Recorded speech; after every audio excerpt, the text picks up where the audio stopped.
2025 সালে কত টাকা থাকলে জাকাত দিবেন এবং এই টাকার বয়স কতদিন হতে হবে এটা আমরা অনেকেই জানি না।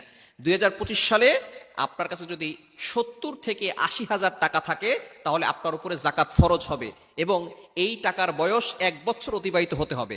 আপনার প্রয়োজনীয় খরচ ব্যতীত আপনার কাছে যতটুকু সম্পদ রয়েছে 52.5 তলা রূপা অথবা 7.5 তলা স্বর্ণর যে মূল্য আছে সেই রকম সম্পদ যদি আপনার কাছে থাকে তাহলে আপনার উপরে জাকাত ফরজ হয়ে যাবে এবং আপনার এটার বয়স যদি 1 বছর অতিবাহিত হয়ে যায় তাহলে আপনাকে জাকাত দিতে হবে। কতটুকু জাকাত দিবেন? আপনি 2.5% জাকাত দিবেন, অর্থাৎ 40 ভাগের 1 ভাগ জাকাত দিতে হবে।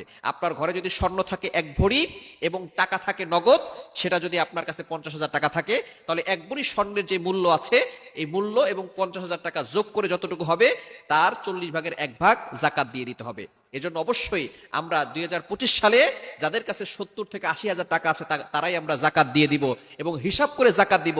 1 লক্ষ টাকা থাকলে 2,500 টাকা জাকাত দিতে হবে এবং 97,500 টাকা থাকবে জাকাত দিলে 2,500 টাকা জাকাত দিলে 97,500 টাকা পবিত্র থাকবে। আর যদি 2,500 টাকা জাকাত না দেন 97,500 টাকা পবিত্র থাকবে না, অপবিত্র থাকবে এবং এটা আপনার জন্য হারাম হয়ে যাবে। এজন্য অবশ্যই জাকাত দিয়ে আপনার সম্পদটাকে পবিত্র করার চেষ্টা করব।